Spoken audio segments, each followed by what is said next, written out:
Pestisida dan alat aplikasi, pengendalian yang tepat untuk hama dan penyakit tanaman jagung. Untuk menjamin ketersediaan komoditas jagung dalam jumlah dan kualitas yang tinggi, maka salah satu program pengendalian hama dan penyakit tanaman jagung yang bisa dilakukan adalah dengan pengendalian secara kimia, yaitu menggunakan pestisida. Di bidang pertanian, penggunaan pestisida telah dirasakan manfaatnya untuk meningkatkan produksi, di antaranya, yaitu cepat menurunkan populasi jasad pengganggu tanaman, dengan periode pengendalian yang lebih panjang, mudah didapat, relatif murah, dan praktis cara penggunaannya. Mudah diproduksi secara besar-besaran, serta mudah diangkut dan disimpan. Namun, bukan berarti penggunaan pestisida tidak menimbulkan dampak buruk. Penggunaan pestisida dapat berpengaruh negatif terhadap kesehatan manusia apabila penggunaan pestisida tanpa diimbangi dengan perlindungan dan perawatan kesehatan. Orang yang sering berhubungan dengan pestisida secara lambat laun akan terpengaruhi kesehatannya. Pestisida juga berpengaruh buruk terhadap kualitas lingkungan. Residu pestisida sintesis sangat sulit terurai secara alami. Bahkan untuk beberapa jenis pestisida, residunya dapat bertahan hingga puluhan tahun. Pestisida juga dapat meningkatkan perkembangan populasi dari organisme pengganggu tanaman. Tujuan penggunaan pestisida adalah untuk mengurangi populasi hama. Akan tetapi bila tidak bijaksana, malahan sering meningkatkan populasi jasad pengganggu tanaman, sehingga tujuan penyelamatan kerusakan tidak tercapai, yang dikenal dengan istilah resistensi dan resurgensi hama. Manfaat dari mempelajari pestisida, yaitu dapat mengetahui penggolongan pestisida, dan dapat membedakan formulasi pestisida, dapat mengetahui atau menentukan formulasi pestisida, yang lebih aman untuk pengaplikasiannya, dan dapat mengetahui teknik pengaplikasiannya, serta mengetahui kelemahan dari masing-masing pestisida. Salah satu faktor pembatas produksi, adalah organisme pengganggu tanaman, atau OPT, baik berupa hama, penyakit, dan gulma. Sedangkan pengendalian, bisa dibilang identik dengan pestisida. Pengendalian yang efektif dan efisien adalah, apabila setiap unit pestisida dapat mencapai sasaran dengan tepat. Faktor-faktor yang mempengaruhi efektivitas, dan efisiensi, pemakaian pestisida, adalah alat aplikasi, tenaga pelaksana, atau operator, dan cara aplikasi. Apabila ketiga faktor tersebut bisa diketahui dengan baik, maka pemakaian atau aplikasi pestisida akan lebih efisien. 1.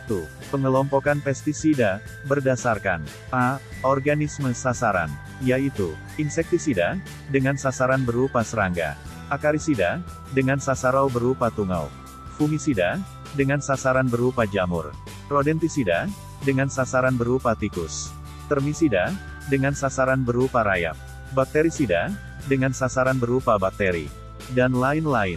B.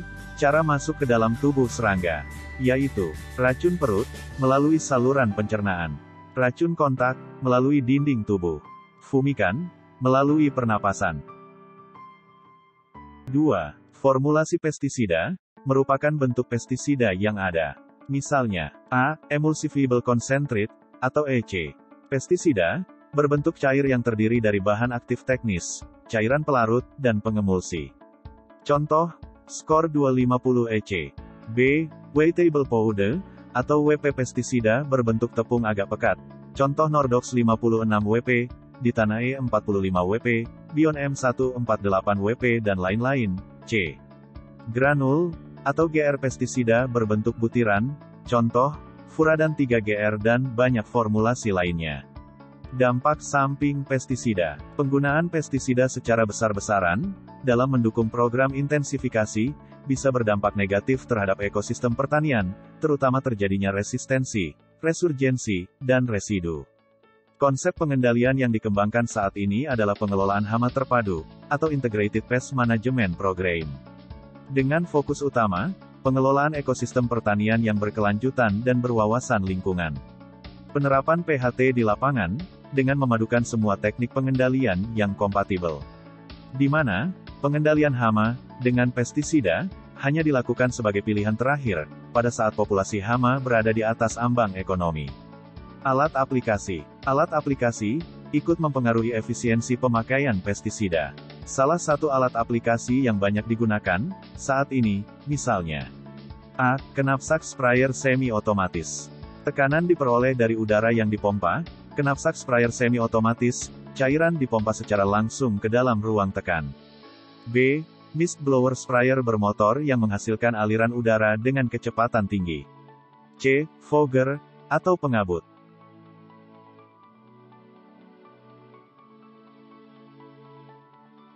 Pulse fog, memecah larutan pestisida menjadi partikel-partikel yang sangat halus. Dan beragam alat aplikasi lainnya, yang terus berkembang seiring dengan kemajuan teknologi mechanical agriculture. Cara aplikasi. Beberapa cara dalam aplikasi pestisida, yaitu dengan penyemprotan, pengabutan, dan penaburan.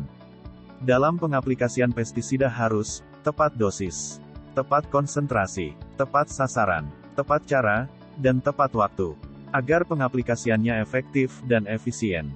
Dosis merupakan kadar dari sesuatu, baik kimiawi, fisik, dan biologis, yang dapat mempengaruhi suatu organisme secara biologis. Makin besar kadarnya, makin besar pula dosisnya untuk pengaplikasian pestisida. Maka diperlukan dosis dan konsentrasi yang tepat.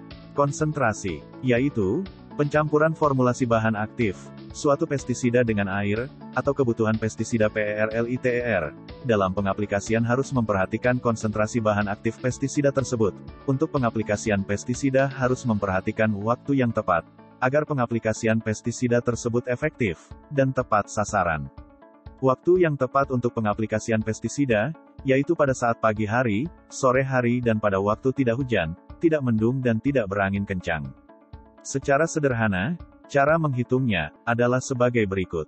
Dosis adalah jumlah bahan aktif yang diaplikasikan per satuan luas. Misalnya, kilogram per hektar. Konsentrasi adalah jumlah bahan aktif dalam pelarut. Misalnya, mililiter PERLITER. Volume adalah jumlah larutan, yaitu pestisida tambah pelarut yang diaplikasikan per satuan luas. Misalnya, liter per hektar. Peliputan yang tepat adalah jumlah droplet per satuan luas lahan. Semoga bermanfaat.